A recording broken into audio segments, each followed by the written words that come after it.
Donc, bonjour. Je donne tout de suite la parole au bureau. Judge Smotok, hello again. I shall give the floor to the OTP, Madame Sampson. You have the rest of the session, but I think that we shall interrupt you about 10 to 5, and you shall be speaking in the order that you gave us earlier on. So, Office of the Prosecutor, over to you. Madam President.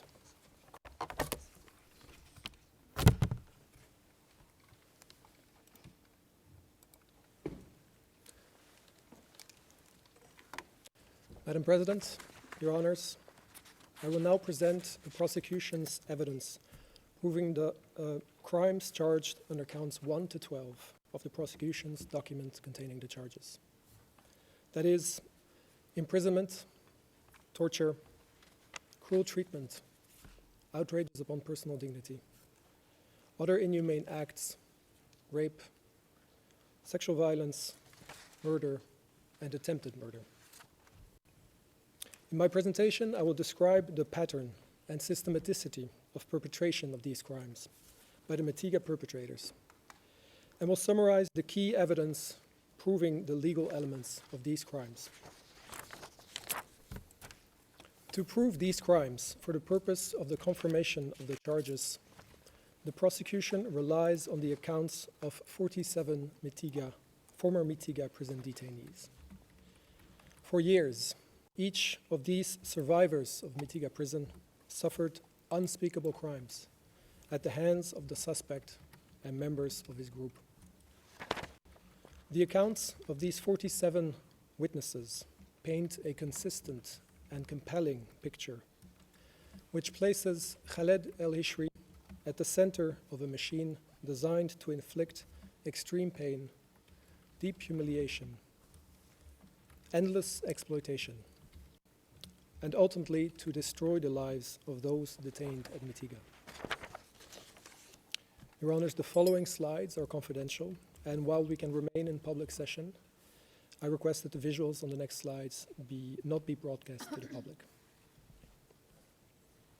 These 47 detainees are men, women, and at the time of the charged crimes, children, who observed Khaled el-Hishri and the other Mitiga perpetrators commit crimes firsthand, and in fact are some of the direct victims of Khaled el-Hishri's crimes. 45 of these witnesses were held at various times during the charge period, and many remained imprisoned after the charge period.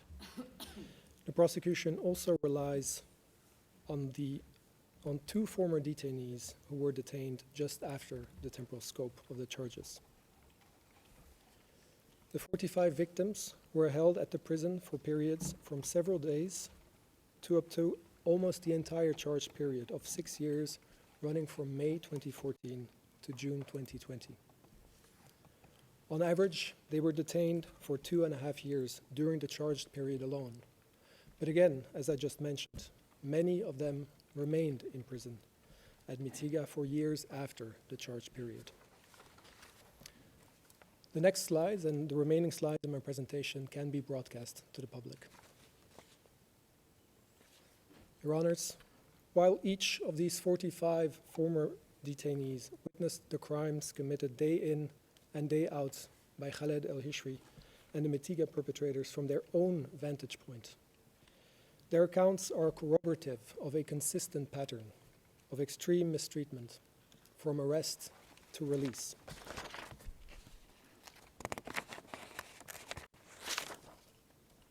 The Mitiga perpetrators targeted victims predominantly in and around Tripoli, although their reach extended to well beyond.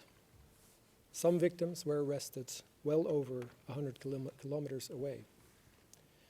They arrested the victims at their homes, in front of their families, including children, at their workplaces, in cafes and restaurants, or on the streets of Tripoli.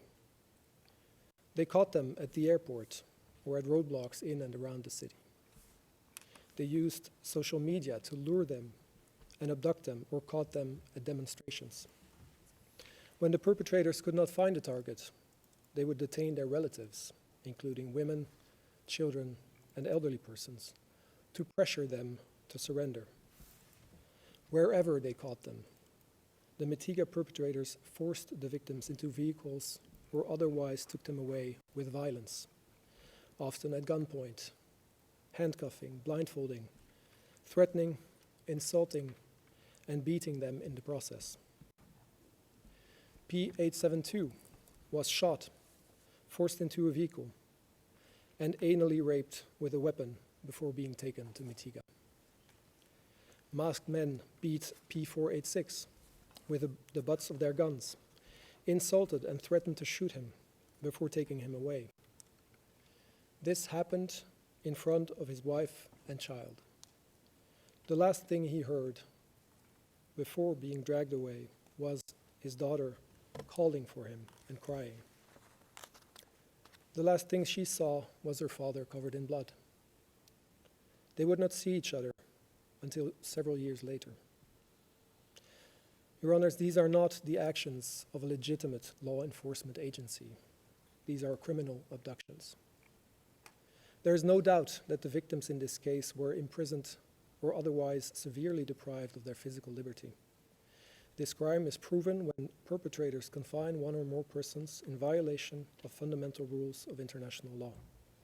For example, when they do so without a legal basis or without providing due process guarantees. This is also the case, independently of any procedural violation, when they do so in conditions that are inhumane or inflict treatment that is incompatible with basic human rights protections. Whether or not some of the victims in this case may have legitimately been suspected of a crime does not matter. Because as your honors will hear throughout my presentation, from the moment they were arrested to the moment they were released, Khaled el-Hishri and the Mitiga perpetrators subjected them to extreme violence, held them in dehumanizing detention conditions, and deprived them of the most fundamental rights that must be afforded to any detained person. Following their arrest, most victims were taken straight to the Mitiga compound in the Souk al-Juma area of Tripoli, along the coastline around 8 kilometers east of the city center. Specifically, the perpetrators took the victims to the western part of the Mitiga compound. The victims were not told why they were being arrested or where they were being taken, and often only realized where they were when they heard the sound of planes landing and taking off from the nearby runway. Others learned that they were at Mitiga from co-detainees. And again, the manner in which detainees were treated on arrival at Mitiga makes it clear that their detention was arbitrary. The Mitiga perpetrators first took their victims to one of several support buildings, predominantly in the area presently highlighted in blue, which are collectively referred to in the prosecution's DCC as the Naklia.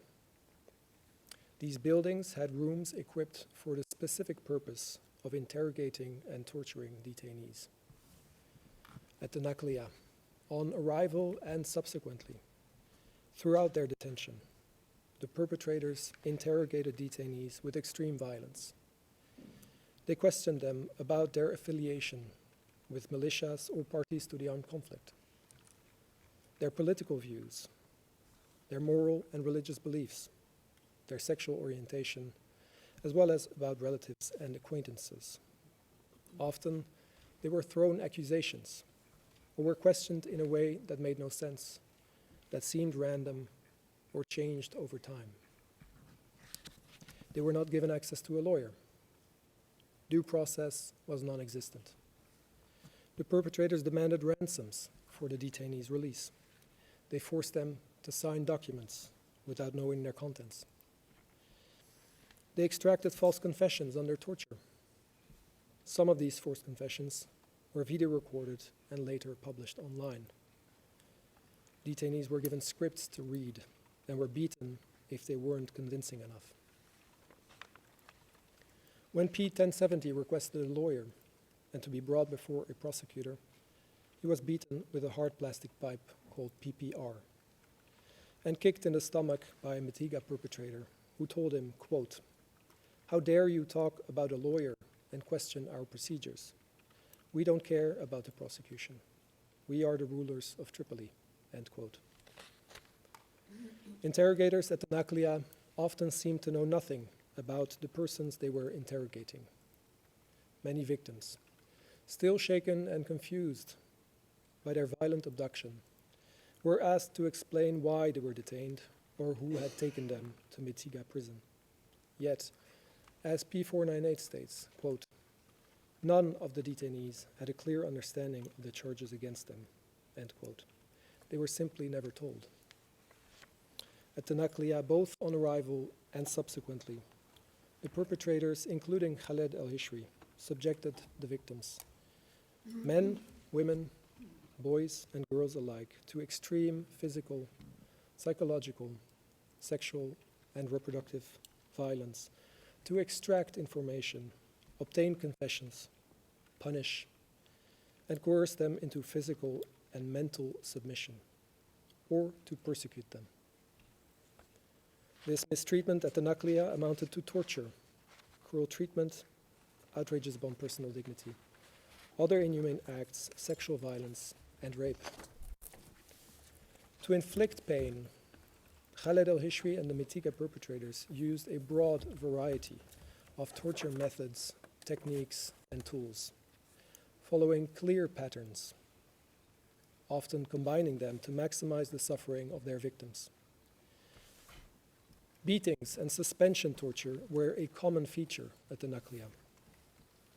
After his violent arrest, P872 was immediately taken to the Naklia, where he and a female detainee were subjected to a form of suspension torture called farouche, which means grilled chicken.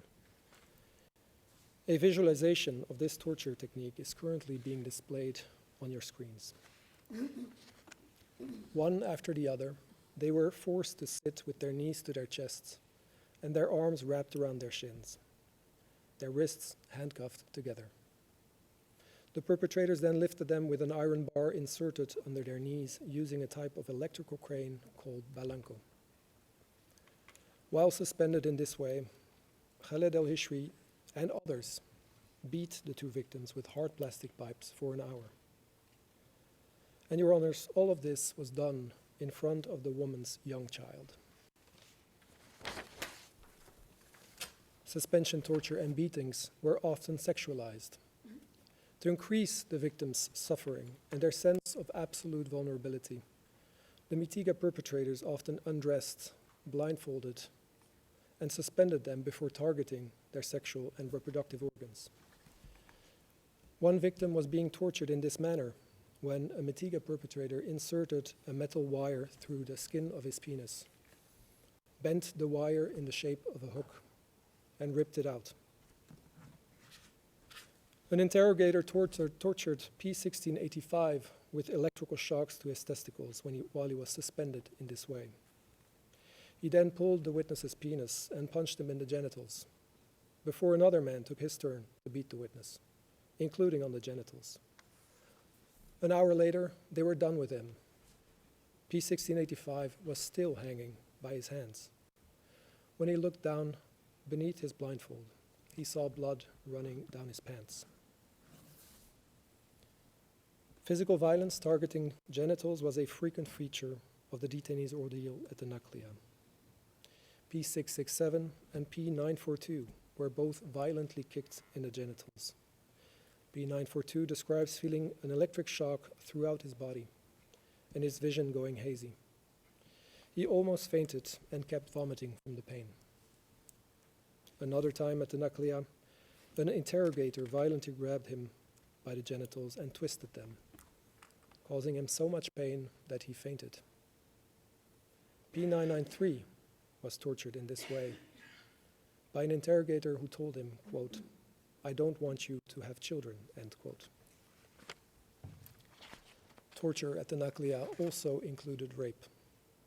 During one torture session, an interrogator pulled down P635's pants, leaving him in his underwear, and pushed a hard plastic pipe into his anus.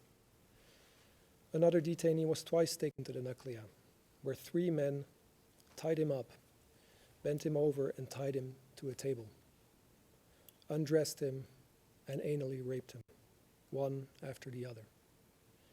They then started calling him, quote unquote, sex slave, or Sebiya. Following their initial interrogation and torture at the Nuclea, the victims were transferred less than a kilometer away to the main prison building. Sometimes they were tortured so severely at the Nuclea that they had to be carried or transported in a wheelbarrow. The main prison building covers an area of roughly 80 by 100 meters and is surrounded by a high perimeter wall made of reinforced concrete blocks, as well as by multiple watchtowers. At the prison, the Mitiga perpetrators initially took the victims to what was called the scanner room. There, they subjected them to humiliating and degrading body and cavity searches that frequently amounted to sexual violence and sometimes rape. Even if in some cases there may have been legitimate reasons to conduct searches, the manner in which they were conducted went far beyond what was necessary and was designed to be deeply humiliating, leaving a lasting impact on the victims. The Mitiga perpetrators forced many detainees to undress and made them bend over or squat. Some victims then had their anus and genital areas visually and or physically searched. Failure to comply immediately with instructions resulted in insults, threats, and beatings. Sometimes, the perpetrators used detainees to conduct the searches or conducted them in full view of other detainees, including relatives. The detainees who were forced to witness or carry out these searches are also themselves victims of sexual violence. Khaled al-Hishri was often present during the searches of female detainees in the women's section. He beat P665 with a hard plastic pipe before ordering her to take off all her clothes in front of him. When she hesitated to remove her underpants, Khaled al-Hishri warned. He warned her to cooperate or he would search her himself. He then ordered another detainee to search her, including by touching her breasts and genital area while he was watching. The victim describes this experience as, quote, a humiliation that can never go away, end quote. Khaled al-Hishri subjected another witness, P943, to the same degrading treatment. He ordered her to take off all her clothes, threatening to beat her, calling her a filthy animal and a street whore. When she was fully naked, he instructed another detainee, a detained woman, to search her by touching her genital area, telling her, quote, down there, enter your hand, end quote. Again, Khaled al-Hishri was watching. P943 was terrified and thought that Khaled al-Hishri was going to rape her. Prisoners were then assigned to one of the prison's detention sections, each containing multiple collective or solitary confinement cells, situated just meters away from the prison administration.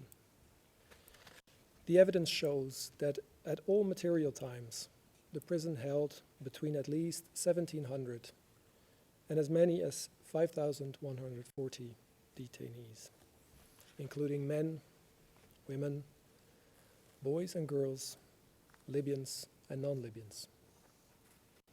Here, throughout the charge period, the victims lived and died in dangerous, inhumane, and degrading detention conditions, in an atmosphere of terror and under the constant threat of barbaric acts of violence.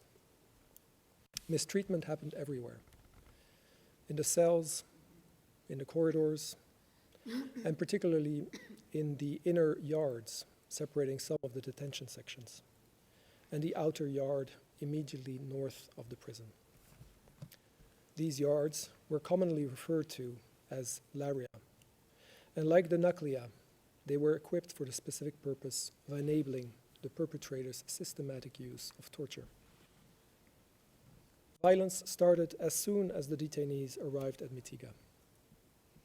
Khaled al-Hishri, quote-unquote, welcomed P-1673 to the prison by shooting him in the foot and ordering guards to beat him. Violence was routinely used as the detainees were moved around to punish them for resistance or simply for the entertainment of the Mitiga perpetrators. The Mitiga perpetrators inflicted beatings on all body parts, including the genitals, using their hands and feet, but also objects such as hard plastic pipes known as PPR, iron bars, or electrical cables. The suspect himself was well known for beating detainees with a shovel. P-1673 once witnessed Khaled al-Hishri chasing a prisoner with a shovel, holding it like an axe and swinging it forcefully. The suspect kept beating the victim until he could no longer move and left the floor covered in blood. A beating technique frequently used at Mitiga prison was called falaka. Guards, tied up, or otherwise constrained and lifted the detainees' legs before flogging them on the soles of their feet, their toes, legs, and buttocks, leaving them with blisters, lacerations, and bruises. To increase their pain, victims would sometimes be forced to run on their injured feet. Several times, P-93 was left in a corridor for hours with his feet passed through and tied to a metal fence. Any guard passing by beat him on the feet. When he was finally untied, he had to crawl back to his cell, unable to walk for weeks. Khaled al-Hishri, Osama and Jim, and the other perpetrators often punished entire cells or sections. While beating them, they sometimes forced them to the ground, kneeling or on their stomachs, or made them hold stress positions, such as squat, plank, or push-up. Or they made them roll over in the mud or over each other. P-719 describes how, on what was called, quote-unquote, Torture Friday, a Mitiga prison shift commander would take 25 to 30 detainees to a yard before telling his guards that he wanted, quote, to see the yard covered in blood, unquote. Another shift commander would call out around 80 to 90 prisoners to the yard and have his guards savagely beat them, all over their bodies while they were standing in the rain. The beatings lasted 4 hours. P-719 states, quote, "This was living hell. Torture was continuous in every shift and performed at their whim. The torturers considered this entertaining," end quote. Women held in the women's section were not spared from the beatings. P-733 states that Khaled al-Hishri, quote, "did not stop beating the female detainees until he saw blood," end quote. P-1722 saw him inflict collective punishments on groups of 5 to 15 women at the same time. He lined these women up facing a wall and then whipped them on the back and buttocks using the longest plastic pipe available so that he could hit multiple women at once. Once he whipped witness P-943 all over her body with a wooden rod while she was suspended from the ceiling, calling her a bastard, an animal, and a bitch. He especially targeted her breasts and buttocks while she was crying and begging for him to take her down. Khaled al-Hishri and the Mitiga perpetrators sometimes inflicted lethal beatings. P-1722 and P-1750 both witnessed Khaled al-Hishri beating detainees on the head, one of them with a shovel. Both of these detainees died. Another witness, P1720, witnessed Khaled al-Hishri and others torture a detainee over the course of several days. On the third day, the witness saw the detainee lying on the floor in an open area, severely wounded. He states, quote, "He had lacerations, blood, and feces on him. He was slumped to his side, unable to sit, and clearly required hospital care," end quote. This detainee died the next day. The Mitiga perpetrators, including Khaled al-Hishri himself, regularly took the detainees out of their cells to mistreat them, individually or collectively in the prison's yards. One of these yards was known as the Islamic neighborhood. This was a reference to the area of Tripoli known for its slaughterhouses and for the way butchers hang meat and the carcasses of slaughtered animals there. In this yard, Khaled al-Hishri and the other Mitiga perpetrators routinely suspended detainees on hooks from the gridded ceiling, often with their hands behind their back, and subjected them to severe beatings and other forms of torture. Suspension torture caused extreme joint pain, shoulder dislocation, cuts and lacerations in the wrists, and often lasting injuries, disfigurement, and physical impairment. P1722, who was suspended in this way by Khaled al-Hishri, stated, quote, "The pain was unbearable. I felt as though my body was split into two," end quote. While in this position, Khaled al-Hishri beat the witness on his back and shoulders with a metal bar. P942 was likewise subjected to this torture method, describes screaming before passing out. He said, quote, "I could feel my bones and my chest cracking. I could feel my muscles in my shoulders tearing apart," end quote. While suspended, the perpetrators beat the detainees with plastic pipes or pulled their legs to increase their pain. Khaled al-Hishri personally ensured that the torture inflicted on the detainees was as painful as it could be. Once, when he found several detainees suspended with their hands to the front, he personally proceeded to suspend them with their hands behind their back before pulling their bodies down until their shoulders dislocated. P1750 stated, quote, "I cannot describe the pain and passed out. When I woke up, my arms were above my head, but the wrong way around. Khaled al-Hishri had pulled my body down, and my arms and shoulder had been wrenched and dislocated the wrong way. I was unable to use my shoulders for 6 months or more after this, and lost the use of my hands for some time." Some victims were partially undressed while they were tortured in this way, increasing their sense of extreme vulnerability and pain. Khaled al-Hishri and the Mitiga perpetrators sometimes left detainees suspended, tied to a pole, or chained to a wall until they died.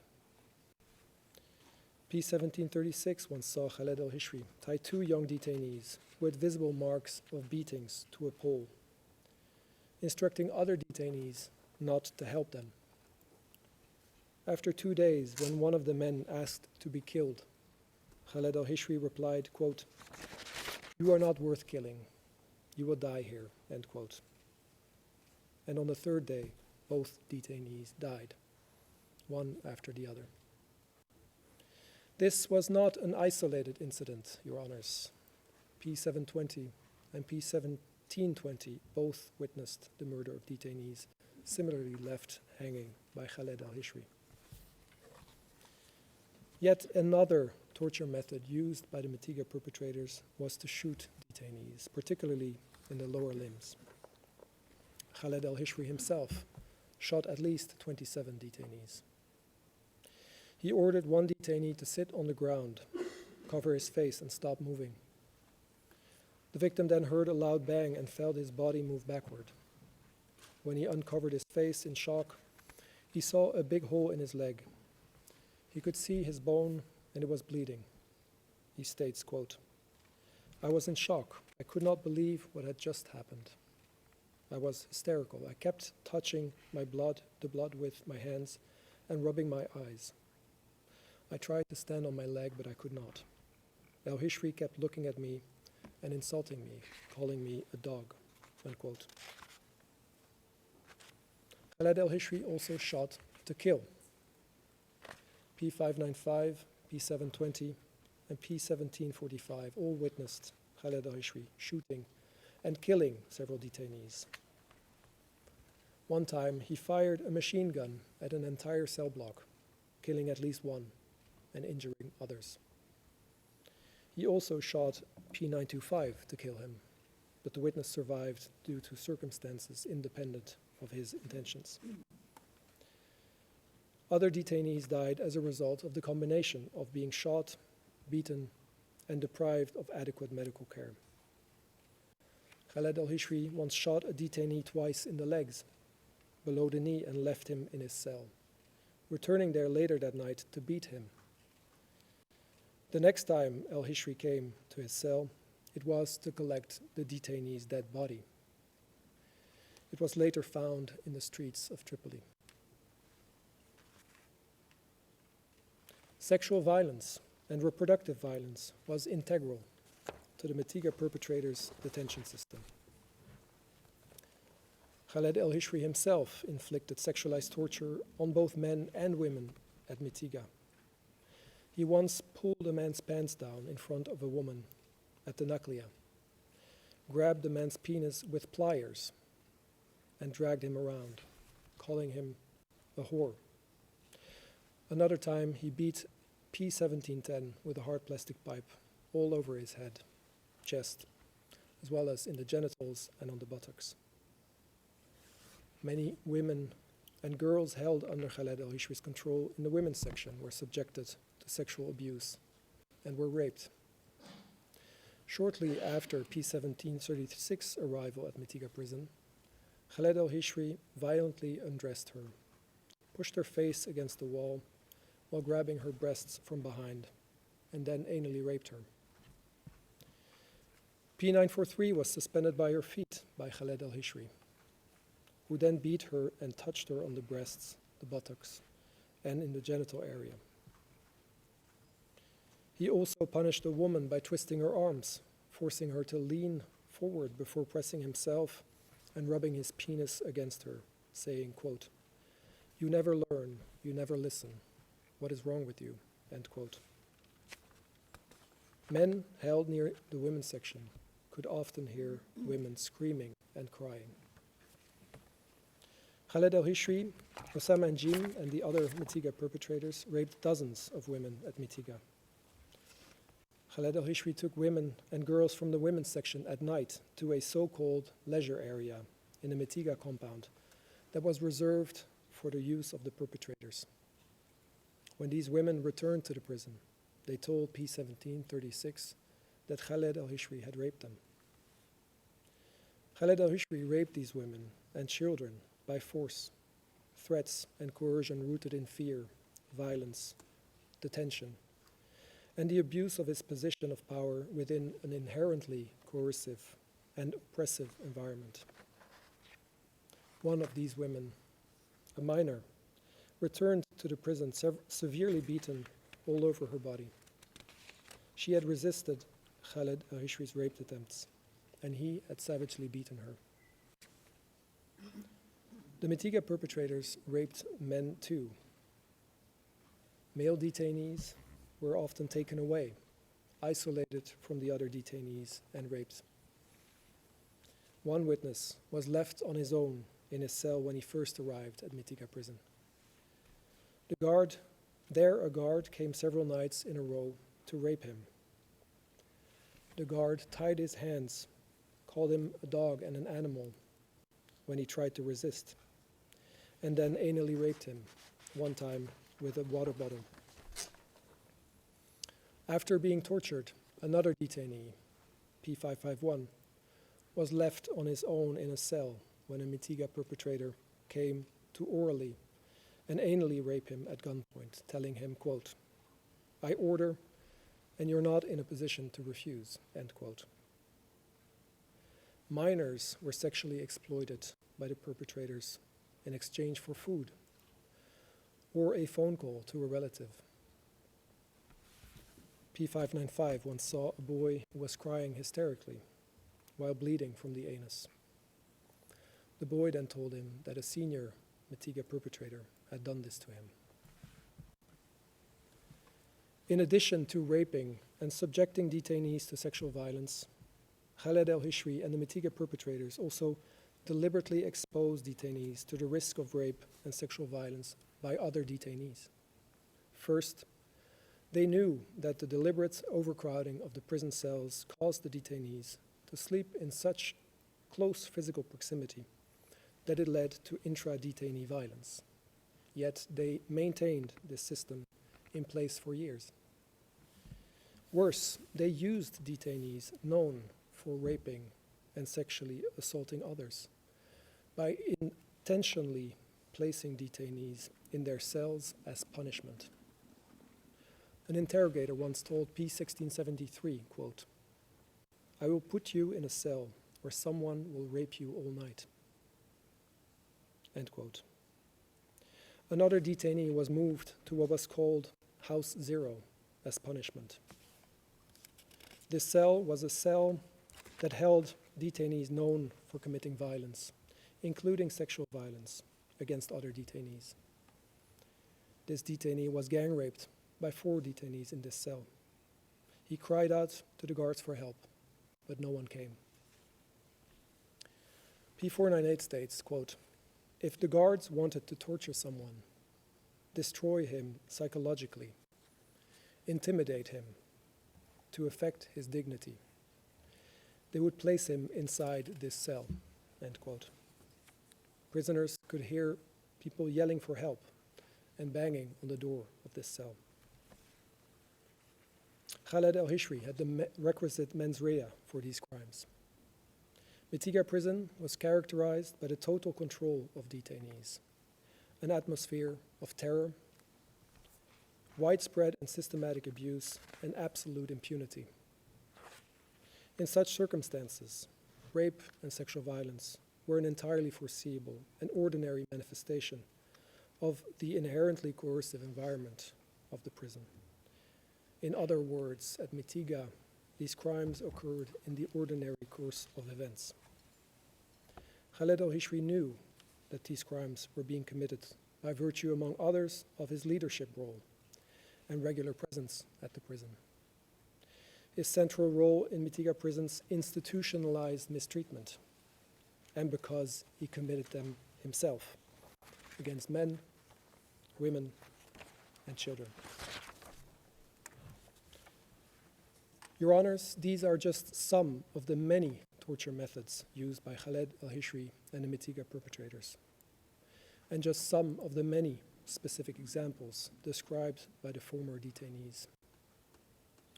Other forms of mistreatment used both at the Naklia and the main prison, amounting to torture, cruel treatment, outrages upon personal dignity, and other inhumane acts include asphyxiation, in particular through close confinement in a box sometimes described as a coffin for extended periods of time.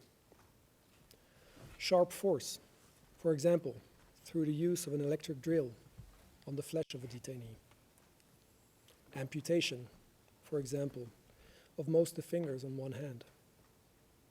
Dental torture and denailing caused by severe beatings on the face, the hands, and the feet of detainees. Burning. Chemical exposure through the gratuitous use of pepper spray in detention cells. Deprivation of essential conditions. Humiliation and degrading treatment. Threats and intimidation. Sleep deprivation. Isolation and solitary confinement. Sensory overload, and other forms of psychological torture. Victims were also forced to witness the mistreatment of others, including relatives, which itself amounted to torture. For example, Khaled el-Hishri often beat the women held under his control in front of their children. The children would hide between their legs, screaming and crying. He also shot a woman in the knee in front of her 13-year-old daughter. One particularly pervasive form of mistreatment inflicted by the Mitiga perpetrators consisted of the dangerous and dehumanizing conditions in which the detainees were held, and which permeated every aspect of their daily existence. These conditions satisfy the elements of the crime of torture, cruel treatment, outrages upon personal dignity, and other inhumane acts. Khaled al-Hishri and the Mitiga perpetrators did not simply deprive the victims of their physical liberty. They systematically denied the victims their basic human needs. They subjected them to starvation and dehydration. They denied them basic hygiene, adequate sleep, and necessary medical care. They left them without shelter, exposed to the cold or extreme heat. They confined them in unventilated cells devoid of natural light. They kept them in overcrowded cells, depriving them of any personal space or privacy, or alternatively subjected them to prolonged isolation. Some of them were held in secret for extended periods of time, leaving their relatives in prolonged uncertainty as to their fate and whereabouts. Many were deprived of any meaningful contact with their family members. They also deprived them of any sense of physical and psychological safety. And ultimately, by keeping them in these conditions, they took away their dignity. Your Honors, on your screens is displayed an image which, although not an image of Mitiga prison itself, was provided to the prosecution by survivors of the prison because it reflects the conditions there. Detainees were kept in small, extremely crowded cells for years on end. Detainees slept directly on the ground. There was so little space that prisoners had to take turns to sleep. One group of prisoners would sleep for a few hours while another group remained standing, waiting for their turn,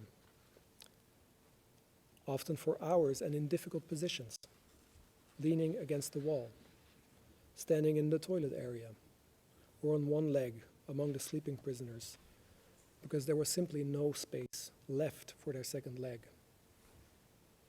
Those who were able to lie down on the ground were packed, quote, like in a can of sardines, unquote, sleeping on their sides, pressed by detainees on either side. One detainee's feet would be next to the other detainee's face. P1673 states, quote, there was no privacy. You could not move without touching the intimate parts of other detainees, unquote. Detainees became aggressive and often fought over space. Some were sexually assaulted by other detainees. On his first night at Mitiga prison, P571 was sexually assaulted by the detainee sleeping behind him and beaten in the face by the one in front of him. Detainees were also given inadequate and often inedible food, leaving them starving and malnourished. Prisoners became obsessed with food to the point of stealing small pieces of bread or fighting each other. Children and infants endured constant hunger. Detainees were also provided insufficient and unhygienic drinking water, including during the hot summer months. And because of this, many developed kidney failure and urinary tract infections, and some died from dehydration caused by acute diarrhea. Most detainees were held in squalid conditions. Wearing their only clothes, unshaven, detainees could rarely wash. They looked, quote, like they were living in a cave, end quote. Witnesses described their cells as dirty, never cleaned, filled with insects and covered in mold. They were hot and humid, airless. and smelled so bad that prison guards would often cover their mouths and noses when opening them, and called the prisoners, quote, dirty garbage. P486 states, quote, you would not keep livestock there, never mind human beings, end quote. Some cells had just one toilet, often just a hole in the ground with no privacy, for up to 100 detainees. Some days after arriving at Mitiga prison, P54 was brought to a small, overcrowded cell without windows or ventilation. When the guards opened the cell door, it released a cloud of foul-smelling vapor from the cramped prisoner's breath. The guards then kneed P54 in the back to push him in.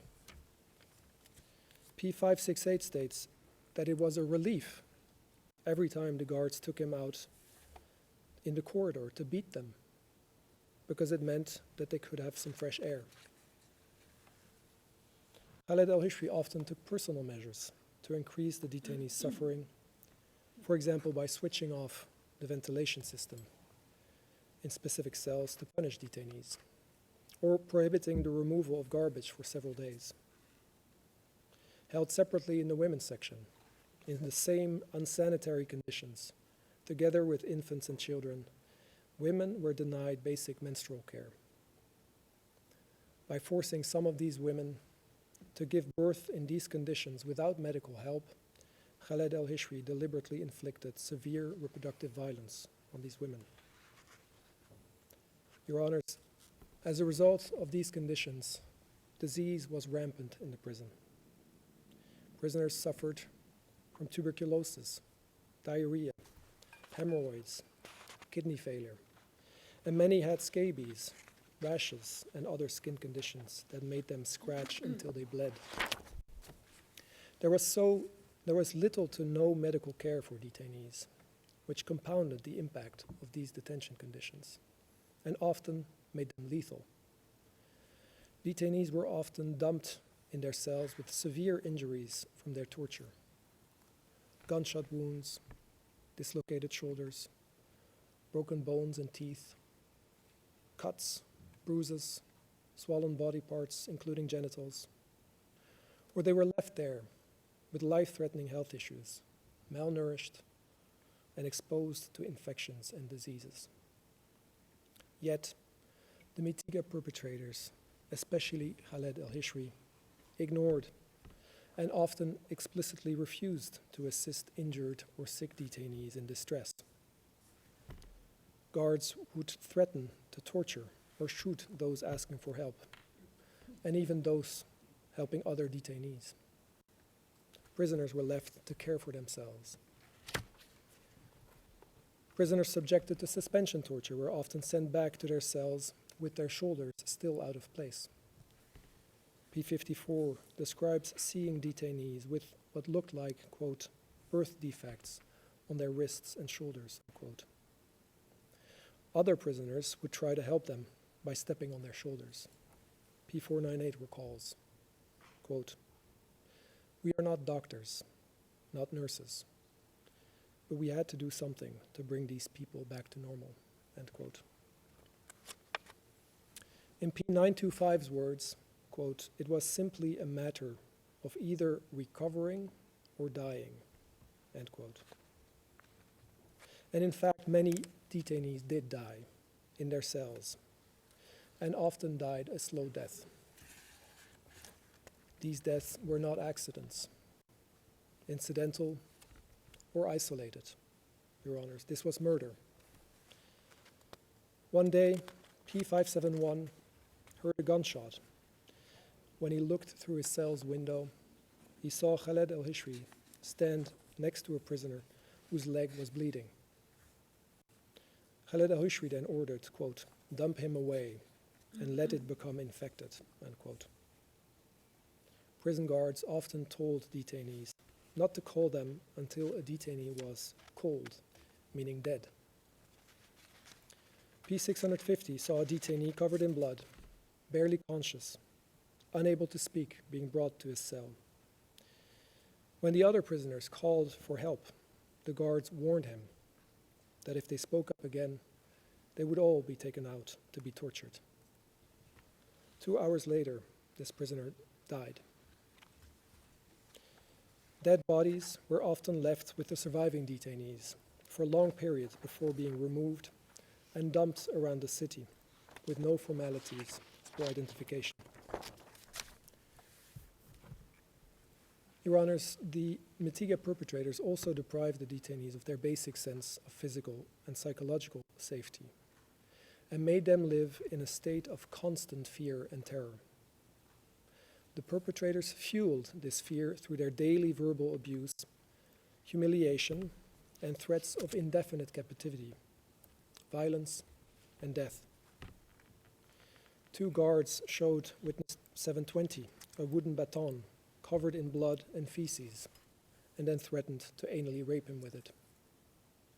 P1710 was once told, quote, "You will leave this place wrapped in a blanket," end quote.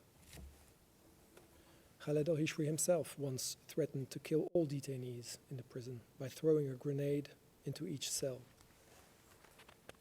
Humiliation was a daily occurrence. While being beaten and insulted, P1673 was forced to bark like a dog and bleat like a goat. Others were forced to lick up their own vomit after being forced to roll on the ground.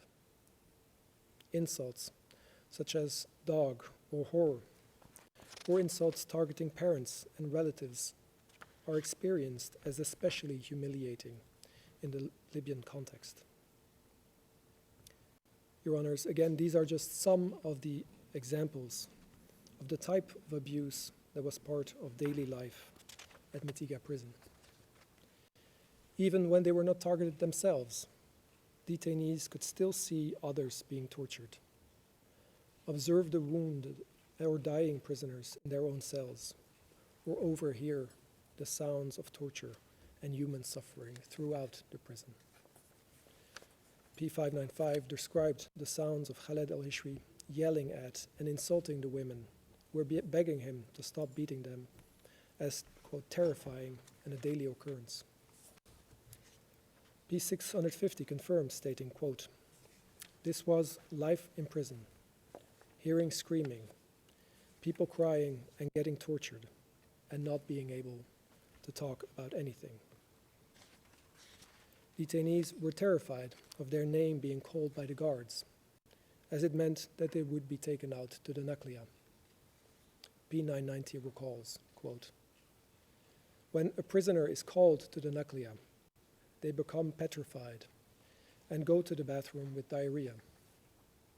Once you enter the Naklia, you either leave in a casket or with a handicap," end quote. Detainees were also terrified whenever Khaled al-Hishri was around. P1722 recalls that he and other prisoners in his cell would try to hide in the toilet, a space of barely 1 square meter, piling up on top of each other in an attempt not to be noticed by him and taken out for punishment. Detainees were held for years in these conditions without knowing their fate. Khaled al-Hishri once told P1736, quote, "Whoever comes here is a missing person," end quote.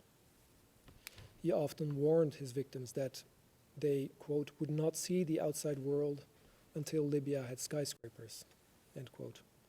That is, maybe in some distant future, or never at all. Most detainees were never charged or brought before a prosecutor or a judge. Some detainees were so desperate for a referral that they started a hunger strike. One of them recalled, quote, "We wanted to be brought before the Attorney General or die," end quote. Even for those who were eventually brought before a prosecutor, these decisions were made arbitrarily, followed no regular procedure, and were often based on wholly fabricated charges. When years into his detention, P942 was told that he would be brought before a prosecutor, an interrogator told him they, quote unquote, had nothing on him, and P942 needed to speak, so he could be referred. When the witness said that he had nothing to say, the man suspended him with his hands behind his back and electrocuted him. When he was finally brought before a prosecutor, he was told that the many years he had already spent in the prison did not count, because the prosecutor had never been informed that he had been detained in the first place. Court decisions to release detainees did not matter. The Mitiga prison leadership, including Khaled al-Hishri and Osama and Jim, they were the ones who decided whether prisoners could be released. As witnesses have explained, they returned many victims to their cells despite the issuance of a release order, which they refused to acknowledge, and sometimes simply tore up the release papers in front of the detainees. Release often came as a surprise. The perpetrators let many out of the compound without explanation, but with a warning that if they spoke about what happened to them, they would be imprisoned again. To this day, years after their release, the victims still do not know why they were imprisoned and lost years of their lives. Throughout the charge period, the mistreatment that I just described was the daily reality of thousands of prisoners, shaping every moment of their existence for years on end. The evidence shows that there are substantial grounds to believe that at least 945 identified victims were subjected to imprisonment, torture, cruel treatment, outrages upon personal dignity, and other inhumane acts, including 125 women, 770 men, as well as 50 children, including 13 girls and 27 boys. That at least 10 identified victims were raped. That at least 49 identified victims were subjected to other forms of sexual violence. And at least 89 identified victims were murdered or victims of attempted murder. Consistent with Your Honor's decision on the confirmation of charges in the Duterte case, these numbers of victims are non-exhaustive and merely illustrative of crimes charged in this case. Most of these victims were subjected to multiple crimes inflicted by Khaled al-Hishri and other perpetrators with extreme cruelty, often throughout a detention marked by never-ending terror. Madam President, Your Honors, this brings me to the conclusion of my submissions on counts 1 to 12. Tomorrow morning, our presentation, with your leave, will continue with the presentation on the crimes of enslavement and persecution by my colleague, Ms. Diane Looping. Thank you, Your Honors. Merci, Monsieur. Judge Motok, thank you, Mr. van der Werf, for your presentation.